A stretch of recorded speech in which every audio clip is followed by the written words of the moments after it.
The Galactic Council chamber stretched across 3 kilometers of polished obsidian, a monument to 1,000 civilizations that had learned to coexist among the stars. Today, it would witness something unprecedented. Ivy Chen stood at the human delegation's podium, her dark eyes scanning the amphitheater of alien dignitaries.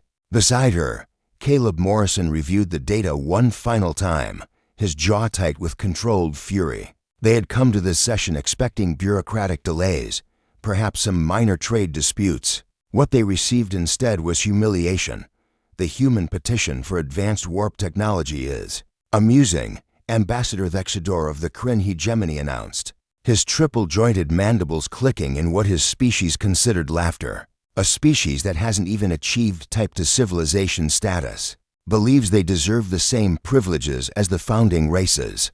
Murmurs of agreement rippled through the chamber. The Valorian delegate, a being of pure crystalline energy, pulsed with colors that translated to condescension. Humans are children playing with fusion reactors. Perhaps in another 1,000 years, they might be ready for a seat at the adult table.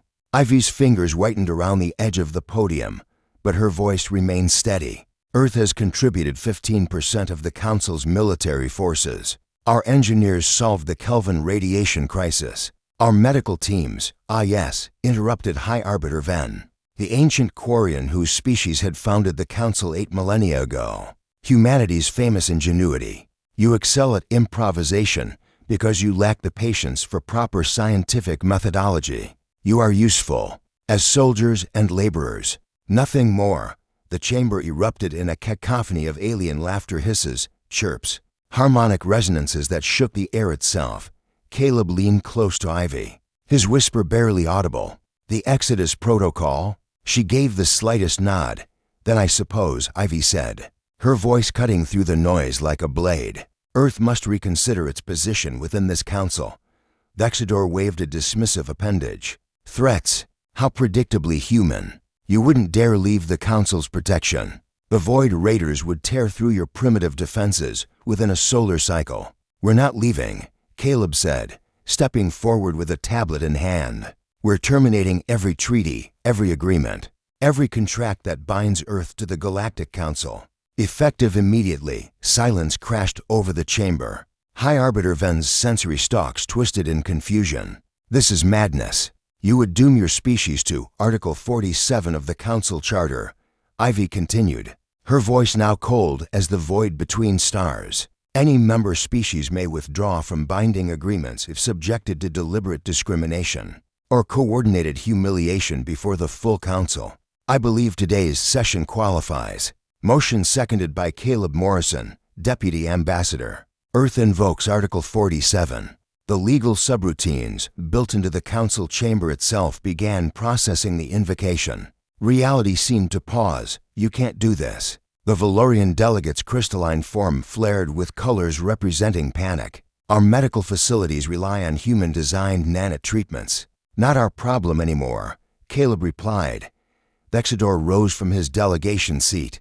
Our defense networks, your ships comprise nearly a fifth of our rapid response fleet. They'll be withdrawn within the hour, Ivy said. Every human vessel, every soldier, every engineer. We're going home. The trade routes. Another voice shouted from the amphitheater. 40% of our food preservation technology comes from Earth. Should have thought of that before calling us children, Caleb muttered. High Arbiter Ven extended all 12 of his manipulator limbs in a gesture of desperation. Please, let us reconsider. Perhaps we were hasty in our judgment. Ivy's smile held no warmth. You were honest in your assessment, High Arbiter.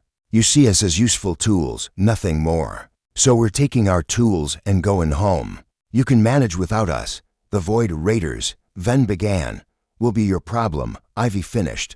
As of 6 minutes ago, every human military asset received withdrawal orders. The Mars defense perimeter is being dismantled as we speak. The jump gates we built through the Orion Arm, shutting down.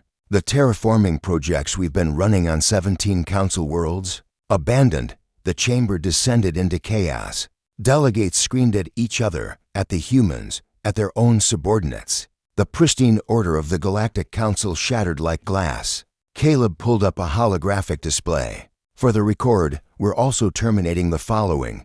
fusion reactor maintenance contracts, covering 60% of Council energy infrastructure, diplomatic immunity for all Council representatives on Earth, access to our quantum entanglement communication network, mineral extraction agreements for helium-3 from Jupiter's atmosphere, currently supplying 40% of Council starship fuel, and medical exchange programs treating approximately 200,000 alien patients annually. In human facilities, this will cause economic collapse. Someone shrieked. Then you should have negotiated in good faith, Ivy said. Earth is done being your convenient workshop. We'll build our own destiny. High Arbiter Ven's ancient voice cracked with something that might have been fear. You'll be alone, vulnerable. Ivy gathered her materials, Caleb already moving toward the exit. She paused at the doorway, looking back at the 1,000 species who had underestimated humanity one time too many. We've been alone before, she said quietly. We crawled out of caves and touched the stars without any council to guide us. We survived ice ages, plagues, wars, and our own stupidity. You think we're afraid of the void? She smiled, and there was steel in it. We're humans. Being underestimated is our speciality. Proving people wrong is what we do best. The doors sealed behind them with a sound like a tomb closing. In the chamber they left behind, the Galactic Council finally understood what they had lost.